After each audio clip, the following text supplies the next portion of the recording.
కాబోయే అత్తగారు మావగారు కలిసి వాళ్ళ ఆనవాయితీ ప్రకారం ఈ 7 సముద్ర హారతి ఇవ్వలేకపోతున్నాం, అందుకని సీతతో పాటు మీ మనవణ్ణి కూడా పంపించండి అని మీ అత్తగారు నీ మరదల్ని వెంటేసుకుని వచ్చింది నన్ను అడగడానికి. మాకు ఆ పద్ధతి లేదు, అయినా మా అమ్మాయి అనిపించుకున్న తర్వాత ఇంకా మీ పద్ధతులేంటి అని నేను ఖరఖండిగా చెప్పేశాను. అలాంటి పనికి నువ్వెలా వెళ్ళావురా? పొద్దున విషయం కడుపులో విషయంలా దాచిపెట్టుకుని ఇప్పుడు బుసలు కొట్టి చిమ్ముతుందేంటి? ఆనవాయితీ లేని పని చేస్తే రేపేదైనా జరగరాంది జరిగితే బాధపడేది మనమా వాళ్ళ? మన పద్ధతి సాంప్రదాయాలు మనకుంటాయి కదా. చీచి, అవన్నీ పట్టించుకోకుండా నువ్వెళ్ళటమేమిట్రా? పోనీ ఒక్క మాట నువ్వు నాతో అన్నావా? అనలేదు. అంటే నాకన్నా వాళ్ళ మాటే నీకు ముఖ్యం అన్నమాట. నాటింది. ఇంకేముంది, వీడు డూడు బస్వనలా రెంకలేస్తాడు. నో గ్రాని, ఎప్పుడు నీకన్నా నాకెవరూ ఎక్కువ కాదు. నీ తర్వాత ఎవరైనా. నేను నీ మాటకి విలువ ఇవ్వకపోవటం ఏంటి? యాక్చువల్గా నాకు ఈ విషయాలన్నీ తెలియవు. నిన్నంతా సీత నాతోనే ఉండి వర్క్ విషయంలో చాలా హెల్ప్ చేసింది కదా. రాత్రి తను వెళ్తూ రేపు ఎర్లీ మార్నింగ్ బీచ్ కి ఒక్క 5 minutes రాగలరా? Inauguration 10 o'clock, meeting evening. Morning వచ్చేస్తా, సరేనా?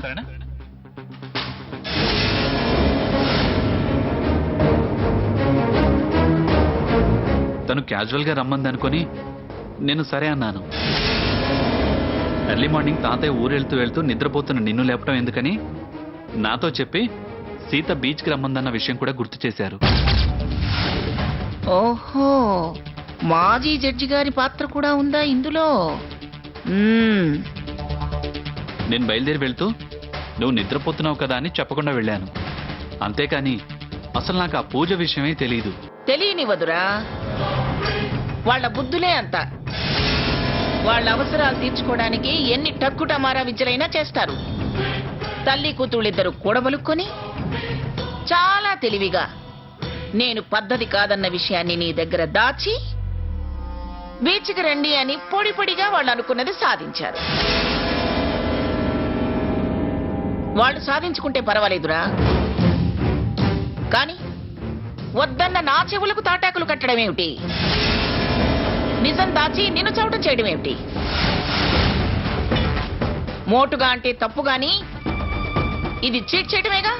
అవును గ్రాండ్, చీట్ చేయడం. అబ్బా, ఎంత బాగా బుర్రకెక్కిస్తుందో.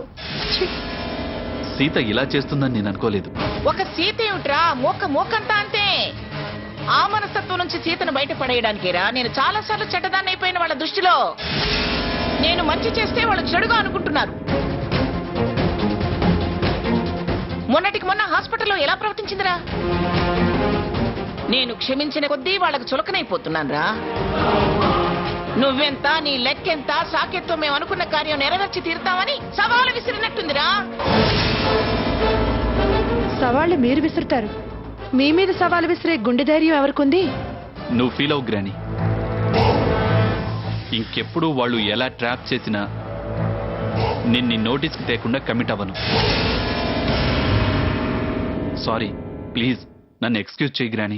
అయ్యో కన్నా, నువ్వు నన్ను సారీ అడగటం ఏమిట్రా? ఊకొడుతూనే ఉసిగొలుపుతుంది. ఈ మనిషి జన్మకు అర్థం కాదు. లేదు గ్రాని, ఎక్స్క్యూజ్ చేయాల్సిందే. నువ్వు బాధపడితే నేను చూడలేను. నిన్ను ఇన్సల్ట్ చేస్తే తట్టుకోలేను. నీకు విలువివ్వకపోతే నేను భరించలేను. నిన్నెందుకు ఇలా మోసం చేశారా అని ఫీల్ అవుతున్నాను. పోన్లేరా, తప్పు చేసింది వాళ్ళు. నిజం తెలియక, వాళ్ళ నైజం తెలియక నువ్వు హెల్ప్ చేశావు. మనం బాధపడటమేమిటి? వదిలే, వెళ్ళు నాన్న. ఇప్పటికే చాలా పొద్దుపోయింది. వెళ్ళి రెస్ట్ తీసుకో, వెళ్ళు. నేను పిచ్చిదాన్ని. మనసు ఒప్పుకోక ఓపిక పట్టలేక బయటపడ్డాను. అనవసరంగా నిన్ను డిస్టర్బ్ చేశాను. వెళ్ళు నాన్న, వెళ్ళి పడుకో. పద గ్రాని.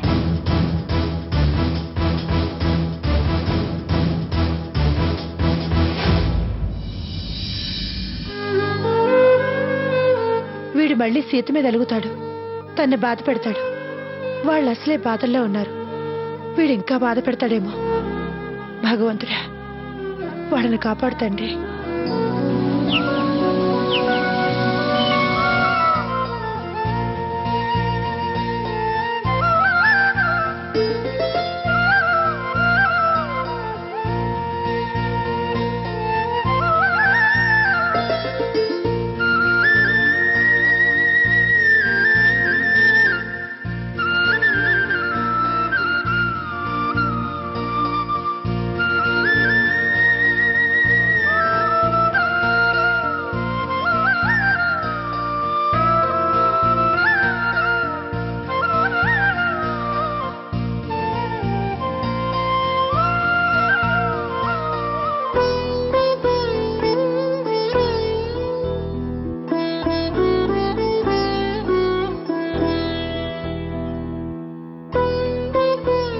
ఏమండి, పరగడుపున వేసుకోవాల్సిన మాత్రం వేసుకున్నారా? ఇప్పుడే వేసుకున్నాను సావిత్రి. సరే, అయితే కాసేపు ఆగి ఈ పాలు తాగండి. అలాగేలే. ఏమండి, అనుకున్నవి అనుకున్నట్టుగా అన్ని సవ్యంగా జరిగి సముద్రహారతి కూడా చక్కగా జరిగిందట. ఫంక్షన్ కూడా చాలా బాగా జరిగిందటండి. అంతా మన అమ్మాయి అదృష్టం సావిత్రి. ఆ ఈ ఆనందంలో పడి పాలు తాగడం మర్చిపోతారేమో. మర్చిపోకుండా తాగండి. అలాగేలే, నువ్వు వెళ్ళి పని చూసుకో. హాయ్ బావా.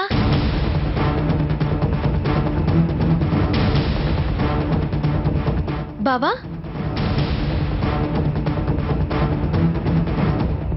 బావా, బావేంటి ఇంత కోపంగా వెళ్తున్నాడు? ఏమైంటుంది?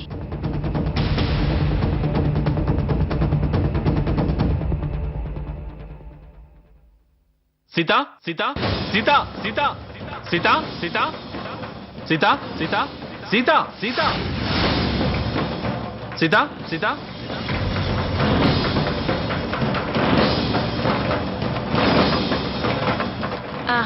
రండి, లోపలికి రండి అల్లుడు గారు. చేసిన మర్యాద చాలు, ఇంకేం మర్యాదలు చేయాల్సిన అవసరం లేదు. సాకేత్, ఏమైంది? ఏంటి నువ్వు చేసిన పని? నేనేం చేశాను? గ్రానీని ఎందుకు హర్ట్ చేశావు?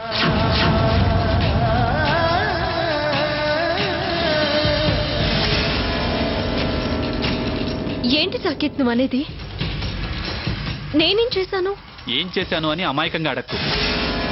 ఏం చేశావో నీకు తెలీదా? తెలిస్తే నిన్నెందుకు అడుగుతాను సాకేత్? నేనేం చేశానో చెప్పు. వద్దు సీత, ఇంకా నటించాలని చూడకు. ఏం చేశావో నేను ఇక్కడికి ఎందుకు వచ్చానో నీకు బాగా తెలుసు. అయ్యో, తెలీదు తెలీదు తెలీదు. నిజమేంటో నాకేం తెలియదు సాకేత్. అబద్ధం. నువ్వు తెలిసే తెలీదని అబద్ధం ఆడుతున్నావు.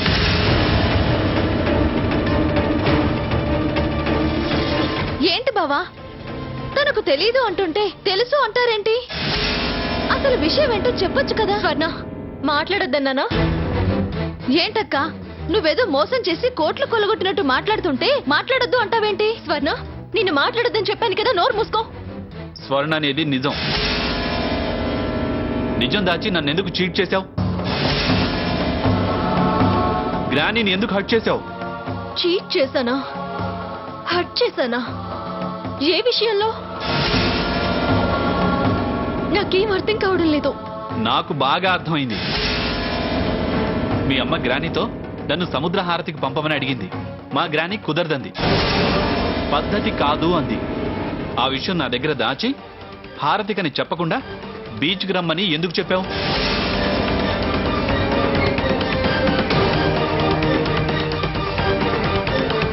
గ్రానీ తప్పు అన్న పని నాతో ఎందుకు చేయించావు? సాకేత్, అది మొక్కు. అది చెల్లించకపోతే తప్పవుతుంది. నేను తాతయ్య గారితో చెప్పాను. తాతగారితో చెప్పాను, నాన్నగారితో చెప్పాను అని కాదు, నాతో ఎందుకు చెప్పలేదు?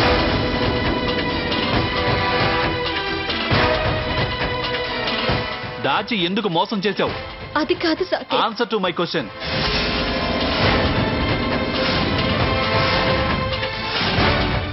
అంతేకాని అది కాదు ఇది కాదు అని ఎస్కేప్ అవ్వకు. What brother, what happen? Weather cool గా ఉంది, మీరు హాట్ గా ఉన్నారు. నువ్వు వచ్చిన పని ఏదో నువ్వు చూసుకో, అనవసరంగా ఇందులో ఇంటర్ఫేర్ అవ్వకు. సాకేత్, హారతి ఇవ్వడం పెద్ద తప్పేం కాదు కదా? ఏ ఆ మ్యాటర్ వదిలే. నాకు అసలు విషయం చెప్పకపోవటం తప్పా కాదా? తప్పైతే మోసం చేసినట్టా కాదా? మోసం చేస్తే హర్ట్ అవరా? సీత గారు మోసం చేయడం ఏంటి? అలా ఎలా అడుగుతున్నారు brother? It's none of your business. Keep quiet. ఇది మా ఫ్యామిలీ మ్యాటర్. అవుట్ సైడర్వి అవుట్ సైడర్ లాగే ఉండు.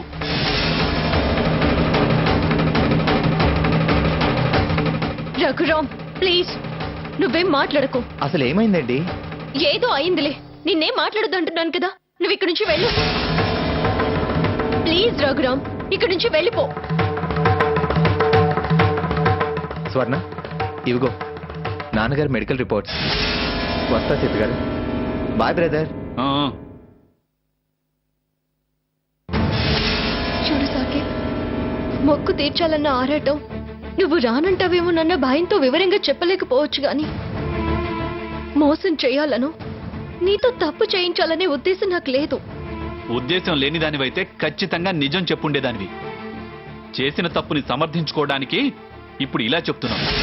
నువ్వు అలా అనుకుంటే నేనేమీ చెప్పలేను. మొక్కుకున్న దేవుళ్ళ మీద ఒట్టు, నిన్ను మోసం చేయాలనే ఆలోచనతో అలా చెప్పలేదు సాకేత్. నన్ను నమ్మండి. నమ్మాను కాబట్టే బాగా మోసం చేయగలిగావు.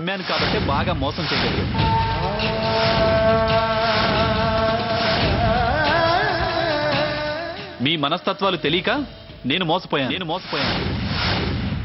గ్రానీని బాధ పెట్టాను.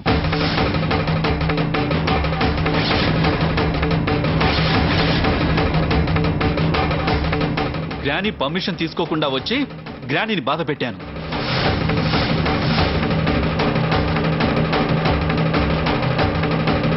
ప్రోగ్రామ్ సక్సెస్ ని ఎంజాయ్ చేయలేని సిచ్యువేషన్ క్రియేట్ చేశావు. Saketh, no more explanations.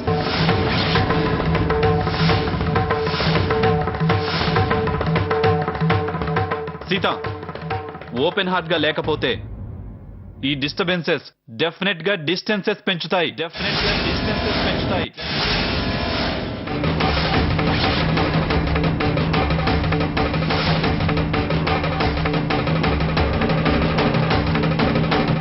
Mind it. అల్లుడు గారు, ఎవ్వరూ ఇంకేం మాట్లాడొద్దు.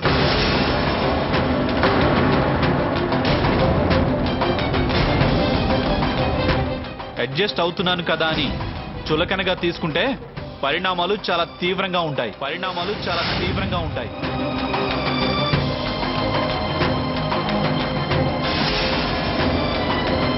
తర్వాత బాధపడి ప్రయోజనం ఉండదు. అబద్ధం చిన్నదైనా పెద్దదైనా రిజల్ట్ ఒకేలా ఉంటుంది.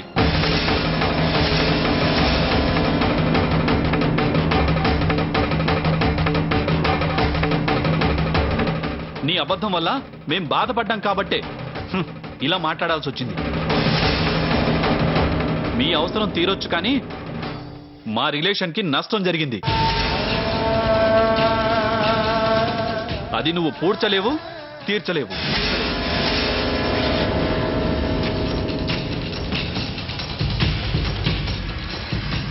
ఇంకెప్పుడు నాతో ఇలా అబద్ధాలాడకు.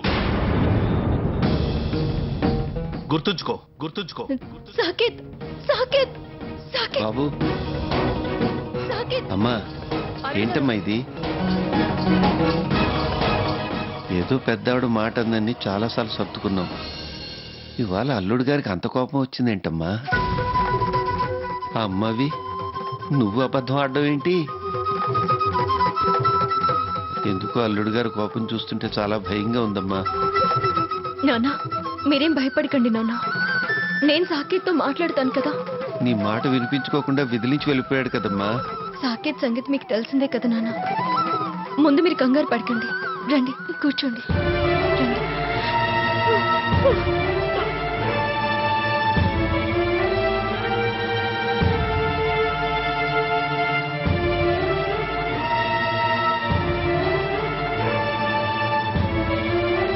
నాన్న మీరు ఈ పాలు తాగండి.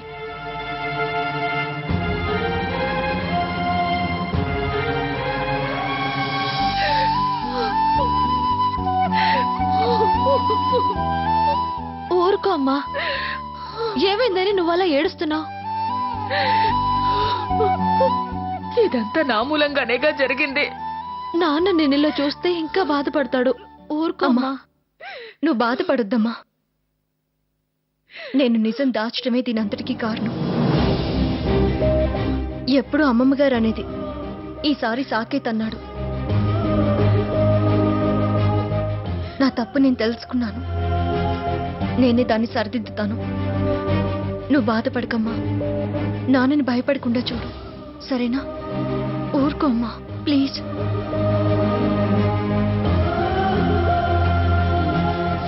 ఈ డిస్టర్బెన్సెస్ డెఫినెట్ గా డిస్టెన్సెస్ పెంచుతాయి. అడ్జస్ట్ అవుతున్నాను కదా అని చులకనగా తీసుకుంటే పరిణామాలు చాలా తీవ్రంగా ఉంటాయి. అబ్బాయి కోపం సీత పెళ్లికి ఆటంకం కాకూడదు. కన్న తండ్రిగా నా కూతురి జీవితం కోసం ఏదో ఒకటి చేయాలి. అవును, ఏదో ఒకటి చేయాలి.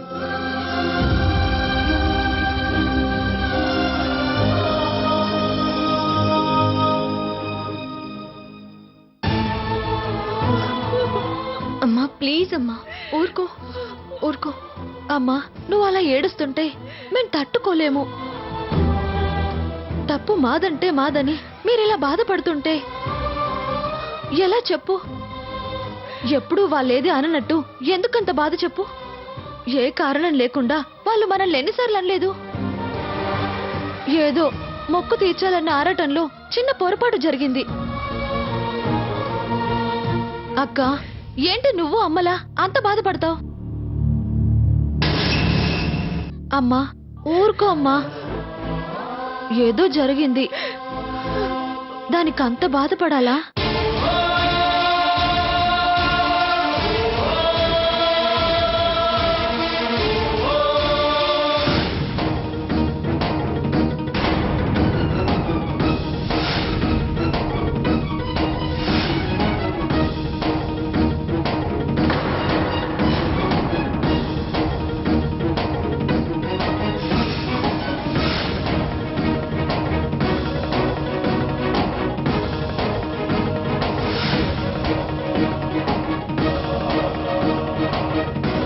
అదేంటి ఆపరేషన్ అయిన మనిషి ఒంటరిగా ఎక్కడికి వెళ్తున్నాడు? అన్నయ్య గారు, అన్నయ్య గారు, అన్నయ్య గారు, అన్నయ్య గారు, అన్నయ్య గారు.